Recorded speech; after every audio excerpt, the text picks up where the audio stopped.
இந்த தலைவனுக்கு முன்னால் இருக்கின்ற சவால்கள், இந்த தலைவனுக்கு முன்னால் இருக்கின்ற பல்வேறு பேராபத்துகள், இதற்கு முன்னால் தமிழ்நாட்டில் யாரும் இல்லை. இந்திரா காந்தி ஒரு சண்டை போட்டிருக்கோம், ஆட்சியை கலைச்சிருக்காங்க. நரேந்திர மோடியோ அமித்ஷாவோ அடிக்கடி சொல்றது என்ன தெரியுமா? நீங்க காங்கிரஸ் உடையா இருக்கீங்க, 356 வச்சு எத்தனை தடவை ஆட்சி கலைச்சாங்க. ஆட்சியை கலைச்சா பெரிய தப்பு தான். ஆனா ஆட்சியை கலைச்சா திரும்ப மீண்டும் ஆட்சிக்கு வருவதற்கு நமக்கு உரிமை இருக்கு, மக்கள்கிட்ட போலாம். ஆனா இந்த அரசாங்கம், மோடி அரசாங்கம் இருக்கு, ஆட்சியை கலைச்சா கூட பரவாயில்ல, கலைக்காமலே இந்த ஆட்சியை குந்தகம் செய்ய வேண்டும், உதர்க்கப்படுத்த வேண்டும், சிதறமடைய செய்ய வேண்டும் என்பதற்கு எல்லா வேலையும் பார்த்துட்டு இருக்காங்க. ஆட்சியை மட்டும் தான் கலைக்கல, மீது எல்லா வேலையும் பார்க்கலாம். மேல பணம் கொடுத்தா பணம் கொடுக்கறது இல்லை, என் மொழிக்கு இருக்கிற மரியாதை கொடுக்கறது இல்லை, கேட்டா எங்க பிரியோடு வராது.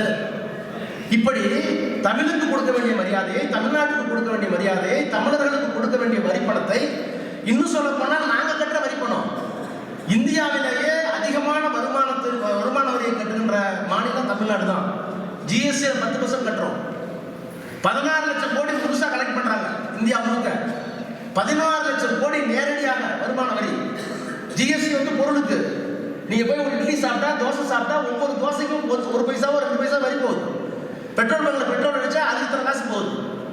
எந்த பொருளை வாங்கினாலும் தனிப்பட்ட வரியில வருமான வரி இருக்கு. அப்ப ஜிஎஸ்டி வேற, நான் சம்பாதிக்கிற பணத்துக்கு நான் வரி கொடுக்குறேன்ல, அது வருமான வரி, தனிநபர் வருமானம். இந்த ஜிஎஸ்டி வருமானம் இல்லாமல் 16 லட்சம் கோடி வருது இந்தியாவுக்கு. தமிழ்நாட்டுக்கு எவ்வளவு தெரியுமா வருது? வெறும் 85,000 கோடி. உத்தரப்பிரதேசம் எவ்வளவு தெரியுமா வருது? 2,85,000 கோடி. வெறும் 85, 2,85,000. ஆனா கல்வி அறிவு நம்ம மேல இருக்கும், எல்லா நிலையிலையும் நம்ம மேல இருக்கும், மருத்துவத்துல மேல இருக்கும். இவ்வளவும் இருந்து நாம கட்டுகின்ற வரி அவர்களுக்கு போகிறது தவறில்லை. ஏன்னா இந்தியா ஒன்றா இருக்குன்னு விரும்புறோம். நம்மகிட்ட கொஞ்சம் கூட வரியை வாங்கி கஷ்டப்படுற 2 மாதத்துக்கு கூட கொடுக்கலாம். ஆனா முற்றிலுமாக தமிழ்நாட்டை வஞ்சிக்க வேண்டும் என்கிற எண்ணம் அவர்களுக்கு வந்துவிட்ட காரணத்தினால் எப்படியாவது முடக்க வேண்டும் இந்த ஆட்சியை. அப்ப பணத்தான முடக்கணும், தமிழ் மொழியை முடக்கணும், கலாச்சாரத்தை முடக்கணும், இந்திய திணிக்கணும், சமஸ்கிருதத்தை திணிக்கணும். இவருடைய நோக்கம் எல்லாம் மீண்டும் தாழ்த்தப்பட்டவனும் பிற்படுத்தப்பட்டவனும் படிக்கக்கூடாது.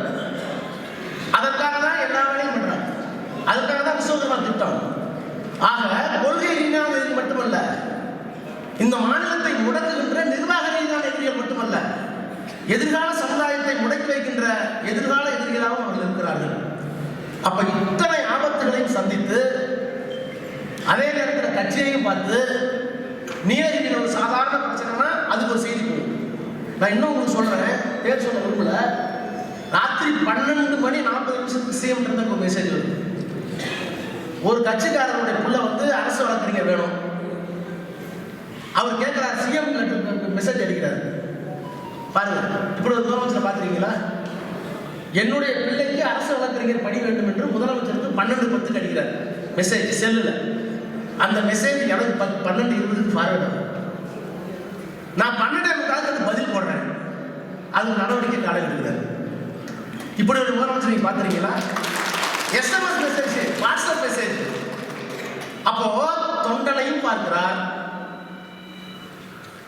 தலைமைச் செயலகத்துக்கு போய் திட்டங்களையும் பார்க்கிறார், மொழிக்கும் இனத்துக்கும் ஆபத்து வந்தால் டெல்லியையும் எதிர்கொள்கிறார், வெளிநாட்டுக்கு போய் முதலீடுகளை கொண்டு வருகிறார், வேலை வாய்ப்புக்கு திட்டங்களை தீட்டுகிறார். இதையெல்லாம் தாண்டி கட்சை பார்க்கிறார். நீலகிரியில் என்ன, பெரம்பலூர்ல என்ன, அரியலூர்ல என்ன, ஈரோடு என்ன, இவ்வளவும் பார்க்கிறார். இப்படி பல்வேறு தளங்களில் தூங்காம விழித்துக் கொண்டிருக்கிற ஒரு முதலமைச்சரை இன்னைக்கு நாம் பெற்றிருக்கிறோம் என்பது நமக்கு பாதுகாப்பு, நமக்கு பாதுகாப்பு. அவர் தமிழ்நாட்டுடைய முதலமைச்சராக இருக்கிற வரைதான், அவர் தமிழ்நாட்டுடைய முதலமைச்சராக எத்தனை ஆண்டுகள் இருக்கிறாரோ அதுவரைதான் தமிழுக்கு, தமிழனுக்கு பாதுகாப்பு என்பதை உறுதி செய்ய முடியும். அதற்கு பிறகு எப்படின்னு சொல்ல முடியாது.